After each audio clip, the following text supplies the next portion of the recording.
Hello everyone and welcome back to another video. It's been a while since I've done a Glamour video, so I decided that why not get right back into it when I have a little bit of free time on my hands.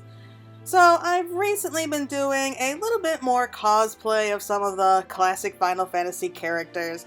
I mean, we already have people like Lightning, we have Firion, we've had Cloud Strife, we've had Leon, and of course we have many classics from the Scions, including Minfilia's armor, and we also have like the older versions of how the Scions used to look, as well as their updated ones, and finally their Shadowbringer outfits.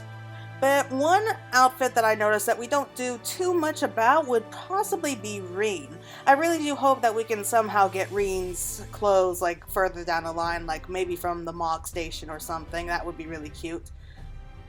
So this here is going to be my attempt at recreating Ryne's outfit from Shadowbringers.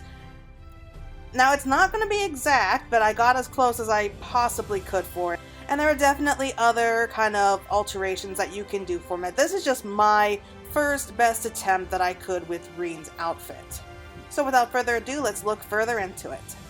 So if you remember, Ryne was first introduced to us in Shadowbringers, and she's kind of the reincarnation of the piece of Minfilia's shard here on the first. It's very complicated, but Ryne was the Oracle of Light. She still is the Oracle of Light. She's kind of Minfilia's incarnation, I suppose the best way is to put it.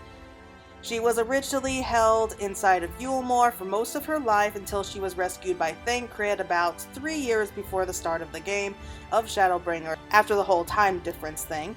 And so she's been traveling around with Thancred during those years as he taught her how to fight, how to survive, and basically she ended up joining us, and I think she's a great character. I really do love her as a character, and if I have to be honest, if I had to choose between either Ryne and Minfilia, I would have to go with Ryne every single time. So we may not be seeing Ryne so much anymore because, of course, we are back in the source and we are getting ready for Endwalker, and Ryne is still on the first. I'm sure that we'll still see her from time to time. I don't think that Square Enix would get rid of such a good character. I really do hope they find a way that they can bring her back into the story, if even just for a little while, especially for Thancred, because I do think Thancred really misses her already.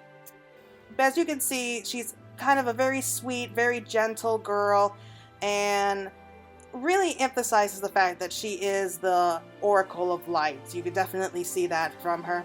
And so she has that plain white dress, she's got the tall black boots, and of course she fights with daggers. Now you can use any kind of daggers that you want here in this game. I personally used my current favorite dagger sets. I'm currently working on all the resistance weapons. It's a nightmare, but you can use whatever kind of daggers that you want to use, which ones you think look the closest like hers.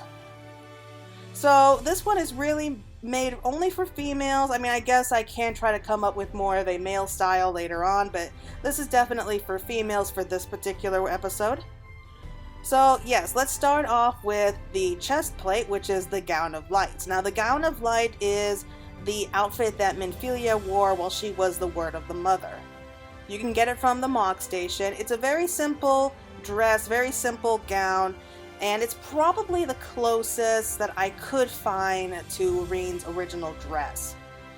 I think it's a very beautiful top, it's very delicate, and it almost gives her kind of that innocence kind of look that we know that Ryne really is.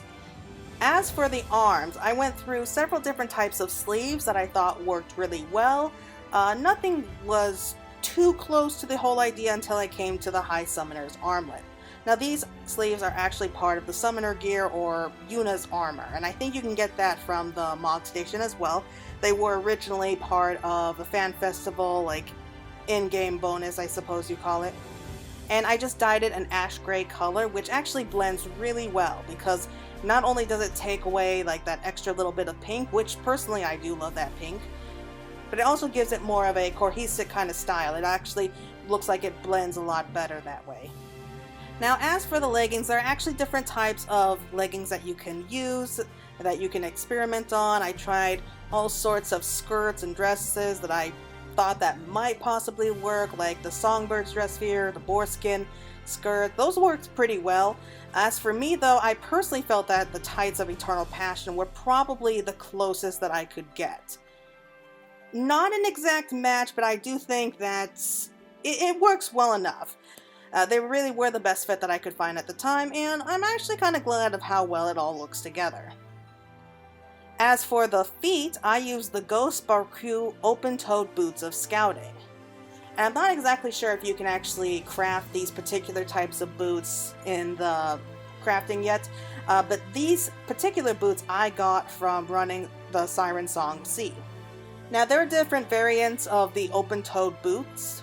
I personally went for the Scouting because I know that Ryne fights with daggers, and I guess I just wanted to be a little bit more authentic, I suppose. But yeah, you can use just about any kind of open-toed boots, and I do know that there are plenty of those that you can use for other classes. This is just specifically for Scouting. I'm actually kind of impressed in how close the two of them actually look side by side, so I think that it's a really nice combination. As for the headpiece, I think you can be a little bit more open-minded about the headpiece, and you can use pretty much whatever you fancy. The problem is that Ryne has a ribbon in her hair. She has that bright pink ribbon that she always wears, and you don't really have that kind of a ribbon in the game, unfortunately. I do hope that they can give us like that kind of hairstyle eventually, however. I think that it's really cute. The closest that I could probably find is the Princess Peach corsage, which was actually from the Little Ladies event, I think from last year for 2020. And again, it's not exactly the same thing, but I think it's a really nice combo if you ask me. Oh, and if you want to give your character long red hair like I did just to make it look a little bit extra special, then I say I'll go for it. I'm really impressed with how close that Claire here came out looking like Ryne. I think that it's a really, really nice addition there. So yeah, I think that the outfit turned out really good. I think I'll keep it like this for maybe a little bit longer, but I'm thinking about moving on to maybe some different styles, maybe some other different types of cosplay. So yeah, I think I'll leave it for there for right now. And what about the rest of you? What do you all think? Do you like the outfit? Do you have any kind of ideas that you think would have worked better? Or do you have any kind of recommendations or requests that you would like to see done? If you do, just drop a comment down below, leave a like and subscribe. And until next time, everyone, take care.